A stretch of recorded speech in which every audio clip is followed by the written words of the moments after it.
Just a matter of banging those pins out. This might take a while.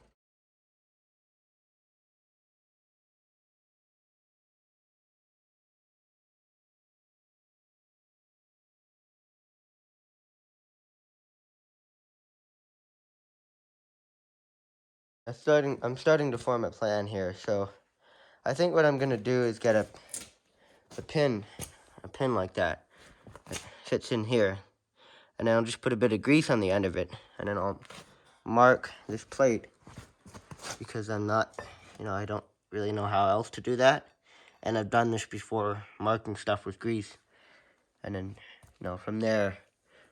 And these are actually from a different Easy-On loader, the same brand as this one that's up there. It's for an old Case tractor that we had.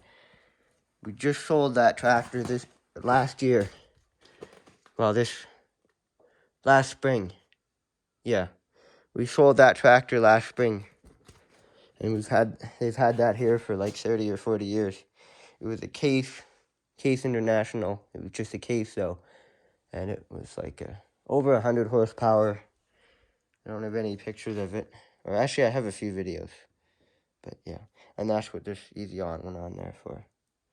And so my plan is to just mark that with grease and then drill that hole to cut that out.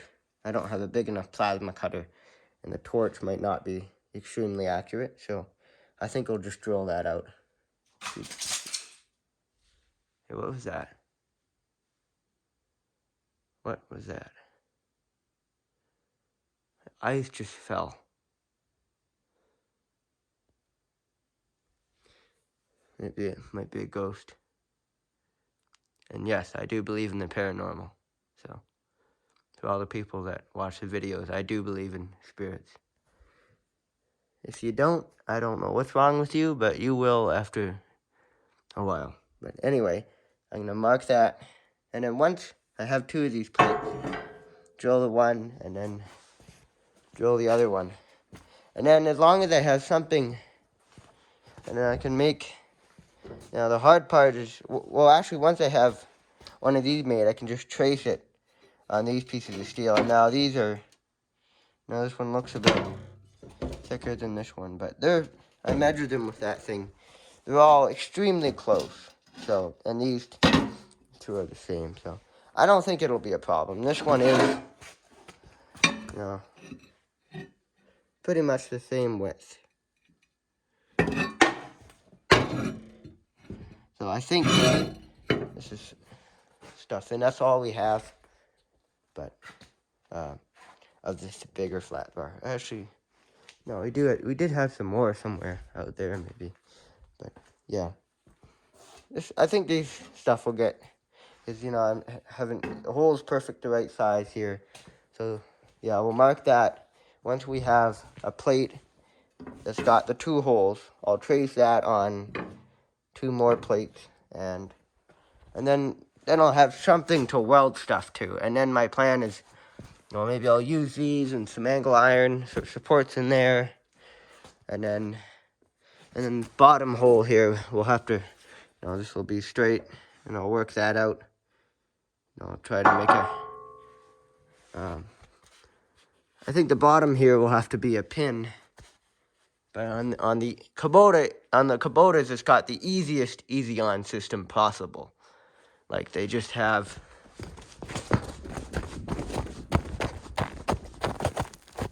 so basically the hooks go on here, and then there's a pin and a lever, and then that lever just moves.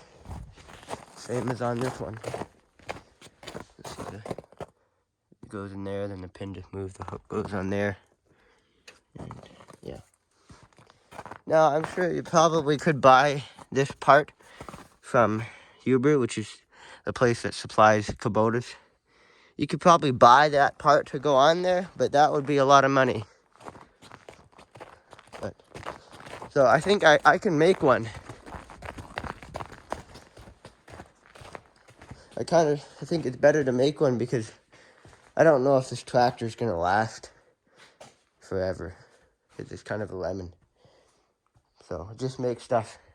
And then it's free because we didn't, like this here, this is off of, it was a failed idea of a hitch off of a B-train trailer up there. And this is old piece of metal. This is something that came from the other property.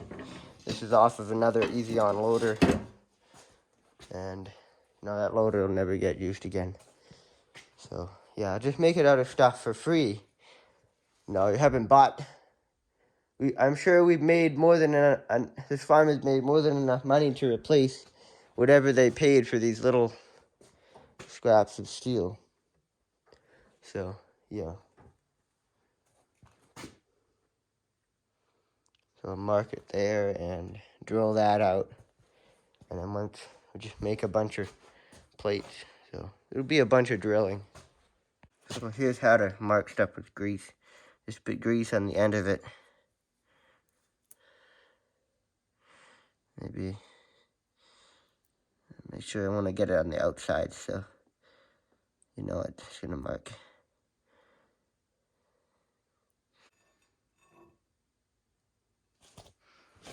I think that's close enough.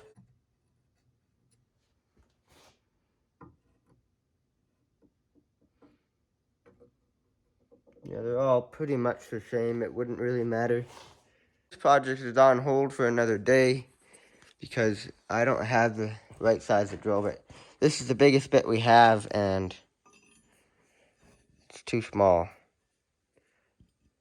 So I think what we need to do is buy a bigger one, or whoever goes into town. So no one went to town, and everyone's way too stubborn to go to town, and everybody wants me to cut this. So let's see how bad of a job we can cut this. And if it doesn't work, I'm going to blame them for not going to town and picking up one drill bit.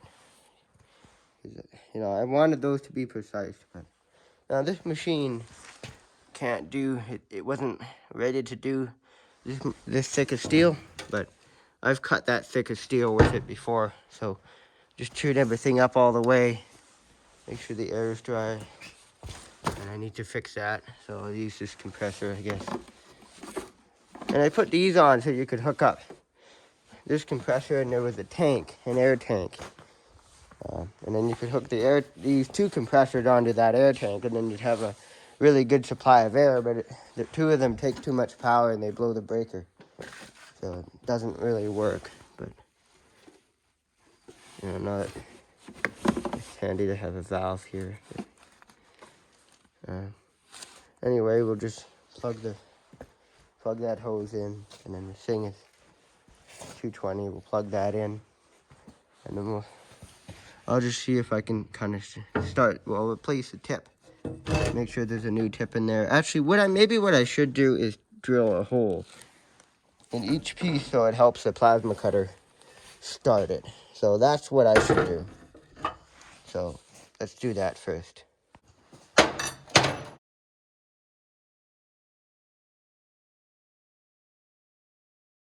And then all these pieces are about the same width, even though they look a little different.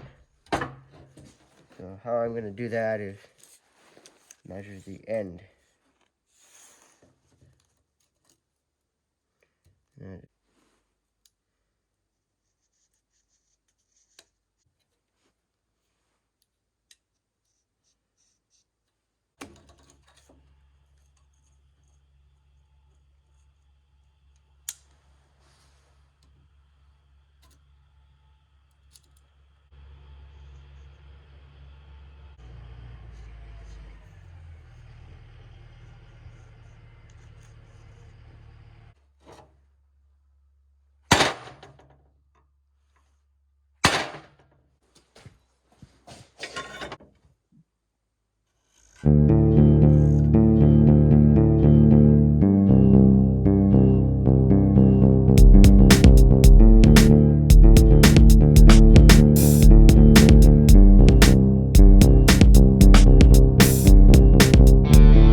like that, you really, and for tapping threads, you really should be using cutting fluid, but this here I think is just gear oil or chain oil.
Okay, so this plasma cutter, and the head comes out a little. It's a little loose, so when you put it in, it locks in place. So I'm gonna tape that up.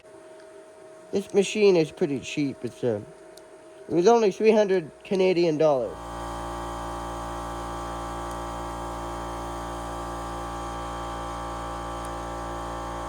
Okay, that won't ever come loose again.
Cut in it. This one isn't brand new, but I think it still has lots of life left in it.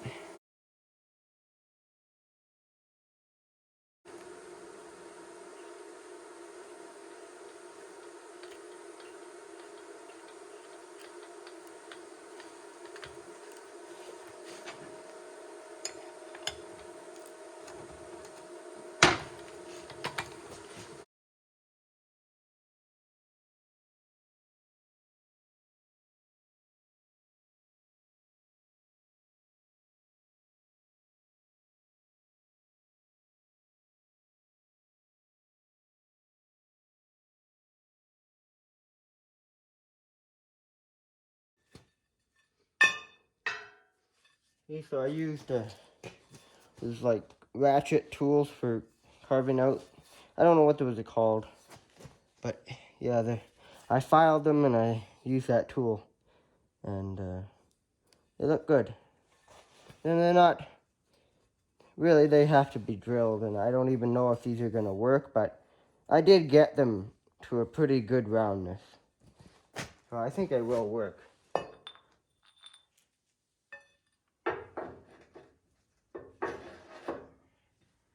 Now the fun part is starting to build onto this.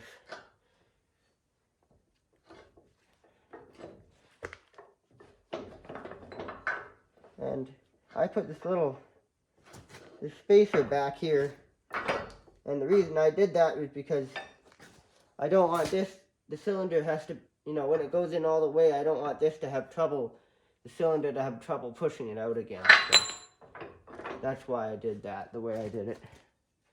It's kind of hard to explain, but once I get everything done, I'll kind of demonstrate it and you'll see what I mean. Like that.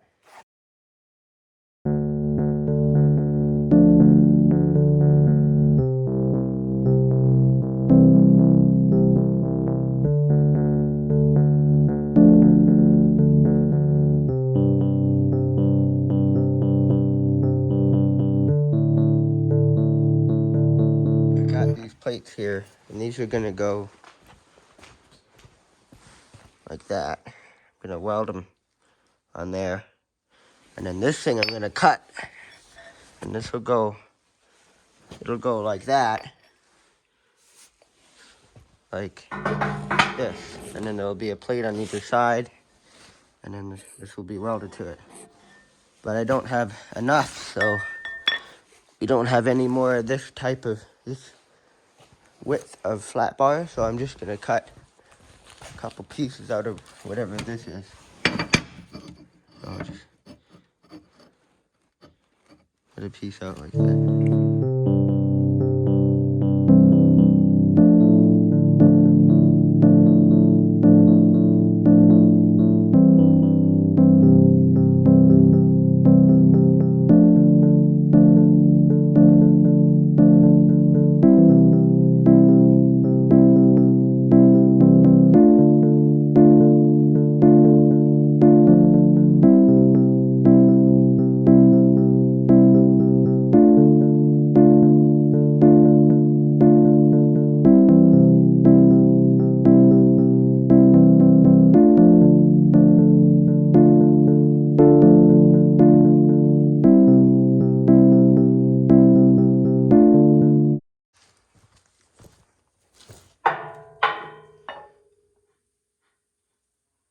Might be just a bit too short, but there's nothing I can do about that. I don't want to keep cutting so many parts. This one's better.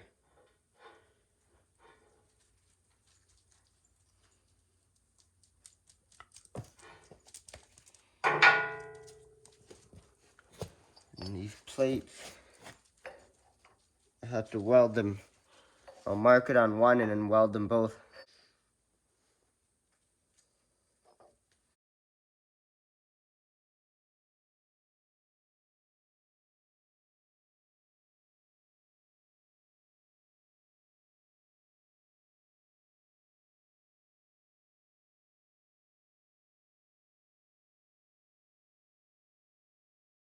Thing is up in there. But didn't quite cut this long enough. So I think what I have to do is weld a spacer in there somewhere. Maybe.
of these broke.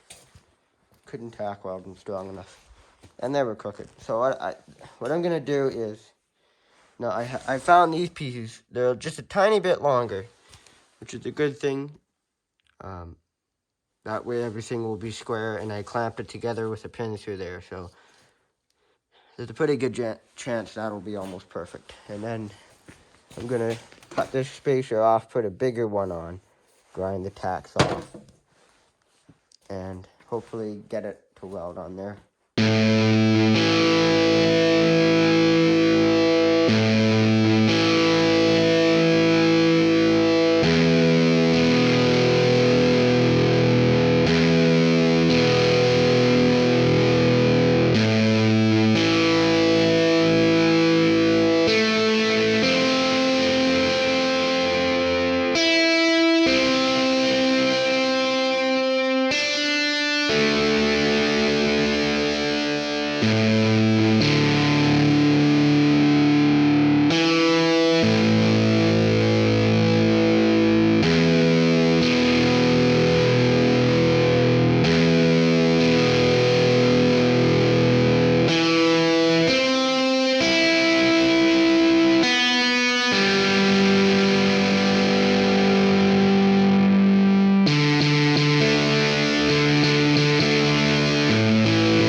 This side is the one that's a little bit crooked, so it's respectable.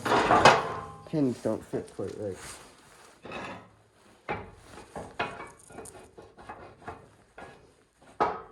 That's a problem.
My plan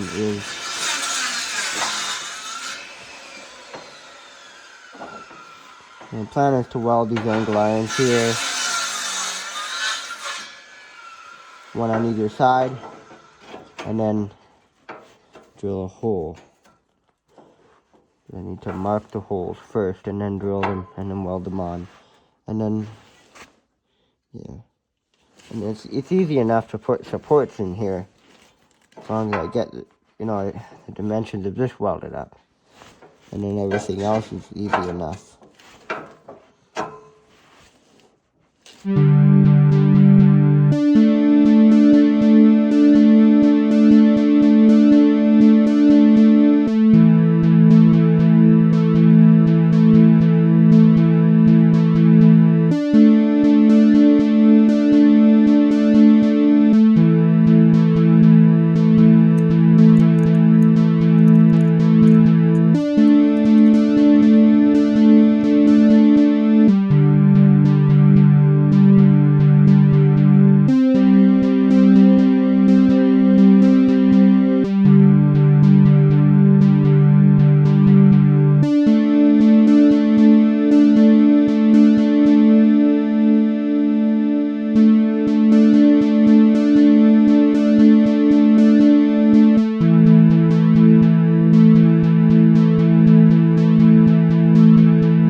Okay, so I've tack welded everything, and now we're nearly done this project. Now everything else is being, solid welding everything and tack welding.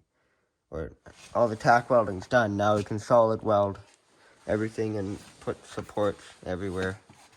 So I got spacers in there. You space that apart. I kind of based this on the Kubota, so they were spaced a bit too. And then we'll have to make I may try to make a pin contraption just like on the Kubotas if I can. If not, I'll just make pins that have the cotter pins that go in the end of them. Or whatever. But yeah, so now everything is, cut that off there, I guess. Now everything is supported up. I think it's all tack welded to the point where it won't break when I take this off. And, yeah. It made some design flaws. This here, I should have had plates like this going this way, and then the cylinder would attach to that. So, I should have designed this a bit better. But this is the first time I've ever made something this big from scratch before. Like this here is a very precise project. Or it's, everything's a little bit crooked, not everything's straight. It still works. But this is as precise as a project I've ever made. So, yeah, pretty proud of this.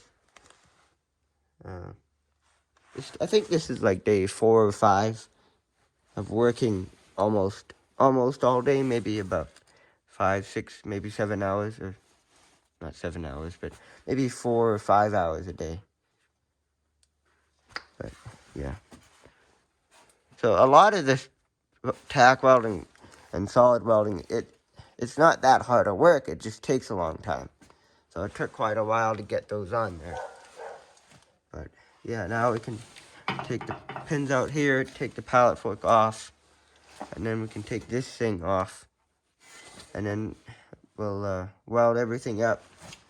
And yeah, like under here, weld it all up, and then put chunks of metal here, maybe some supports in here, and I think I'm gonna make a triangle in here, cut that out maybe, or just put like a rebar here or something. Triangles are stronger. I think a triangle's better. And if I really wanted to, I guess I could put a triangle in here. Ideally, this should probably just be this should be cut off and then just have a plate runs in here. Actually, maybe that's an idea. If I have like a spare, or maybe not, but I'll put like a couple pieces of flat bar in there, and then, yeah. Basically just a bunch of supports everywhere. I'll see what I come up with.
These are Princess Auto disc, grinding disc. And these are actually really good. I like these. They don't wear down, and they're really aggressive disc, which is nice. Or they wear down eventually, but they don't wear down that fast. There's the logo if anyone wants to pause the video and look at that. Okay, so the project was going good. I had to use the little MIG welder because this big old arc welder here was not working. I'm almost wondering if it's the rods, and that sounds ridiculous because those rods have been inside for most of their life, and they're not even that old. They're probably like a year old. So if there's some welders watching this, maybe comment down below what you think of the rods. They're 7018 rods. They're not that big. I don't know a lot about all the measurements of them, but they wouldn't work for some reason. And I tried it on clean metal and all the settings. It still wouldn't work, so I just used the other welder for that project. And that was a big load for that welder. You know, it's a really small one. It's not designed for doing big welds. And it blew the breaker a few times. So what I'd have to do is have 2 cables plugged into 2 different plugins. And then when one breaker would blow, I'd just flip the switch and then use the other one. And that worked pretty well. It didn't blow that much, but it blew a few times. It's working, it's just really slow. Like, it's giving good welds, and I'm welding everywhere I possibly can because I don't really know. It probably says on there, the specs on that. It's not that strong of a weld, so I'm welding everywhere I possibly can. And I've welded already. I think I'll get this done today, and then I'm going to put a rebar in here. underneath, so it's not in the way of anything. And that should help support these. I was going to do like a whole bunch more supporting, but I think the pieces I got on there are actually really strong. So I'm in the process of putting these on here. Well, they're going to go underneath, but like that to help support this part. Even though, that angle iron in there is welded as much as it possibly could be. So I think that's going to be pretty strong. And then another thing I thought is, there's a leak there, hydraulic leak. But what I thought I could do is make a PTO winch custom for this tractor. And I think I can, because when you pull the PTO lever up, the engine turns the PTO, and it goes in one direction, and then you can pull that down easy. And in that one direction should be pulling in the cable for the winch.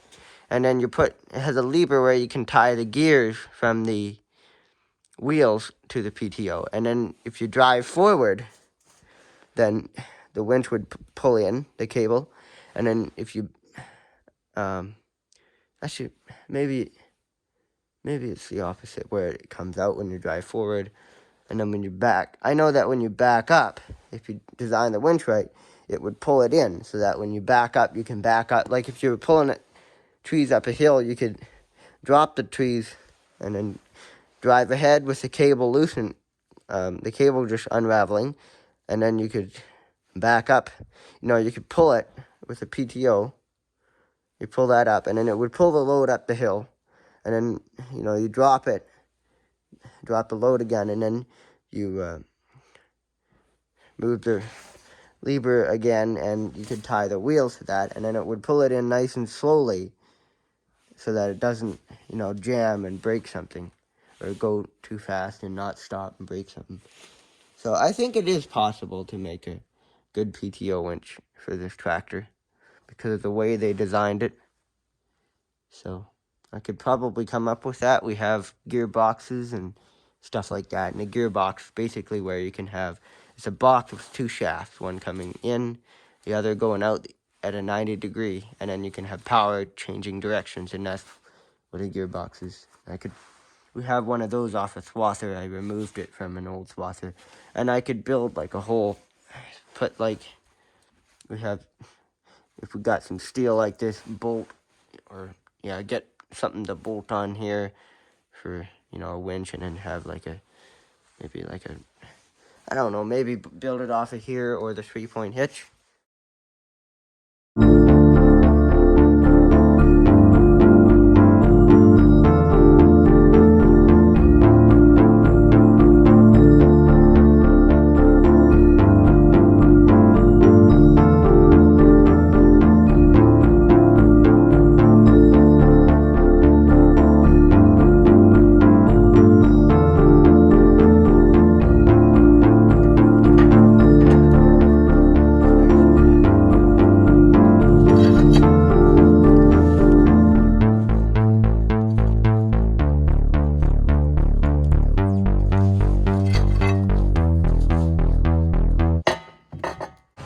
Okay, so I made these things with the forge. I'll make a separate video on the forging. And these go like that. So now we just gotta make them fit.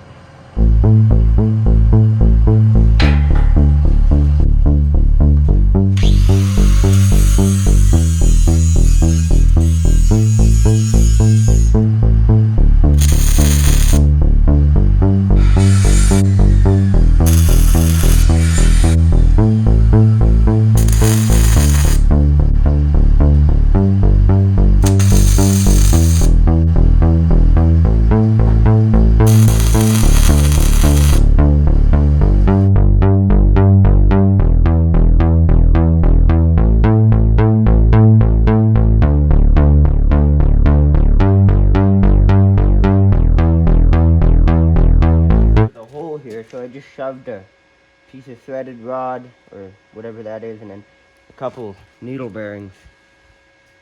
And now we just weld that all together.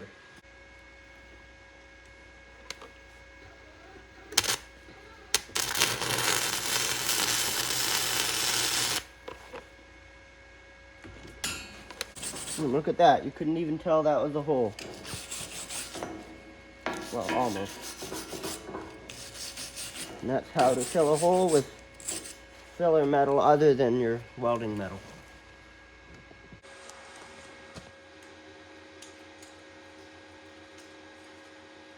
Make it.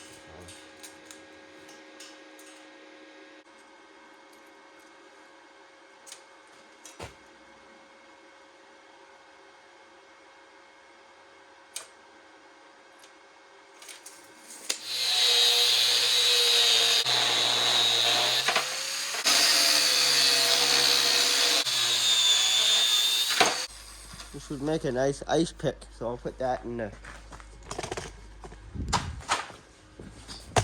That's where this goes.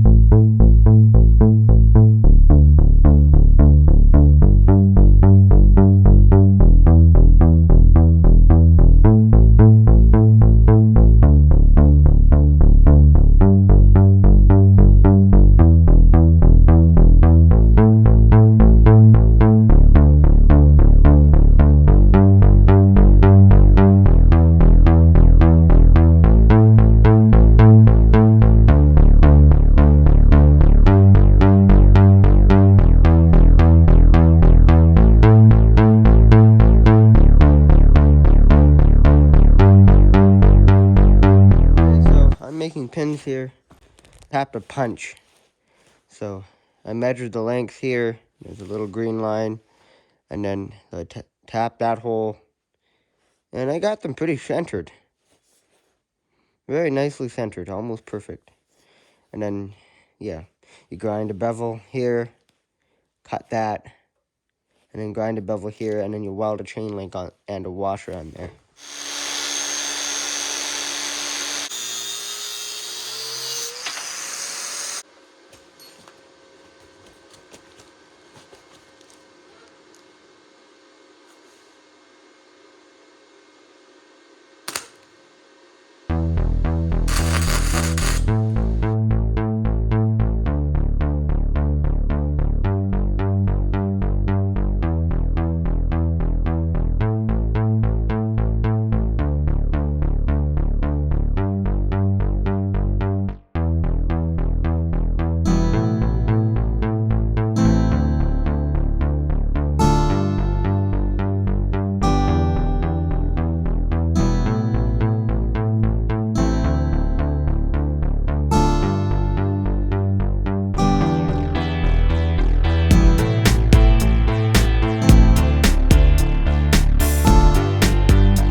I'm so glad that worked.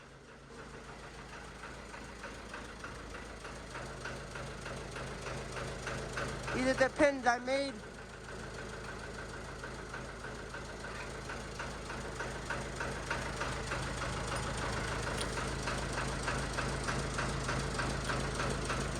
I need to make an adjustment.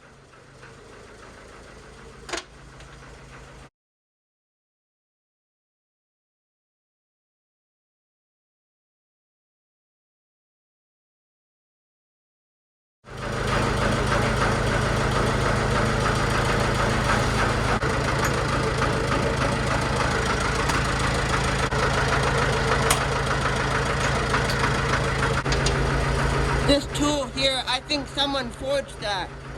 And this is a nice tool. It's got a hammer, a crowbar, and a chisel.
So everything is nice. Now what I should do is put a plate in here, or multiple pieces of flat bar or something. That's what that needs.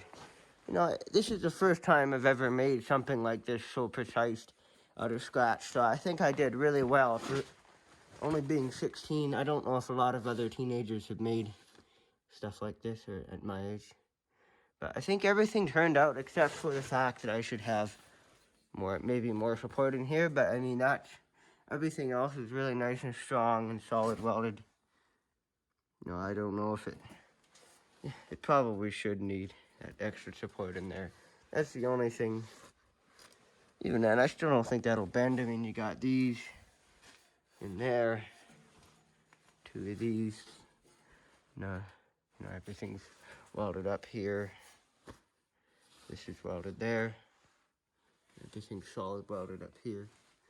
So, I don't think that'll twist.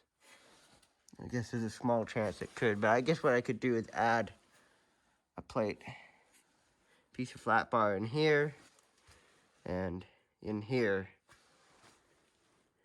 and we'll put some in here, and that's all there's left that is needed. Maybe I'll just make something more permanent than pins to hold that. Other than that, this thing is working really well, and it has a decent amount of tilt up too. I like that. That's what you want. And it doesn't tilt down that much, but not bad. And I noticed there is, let's see, that's radiator fluid.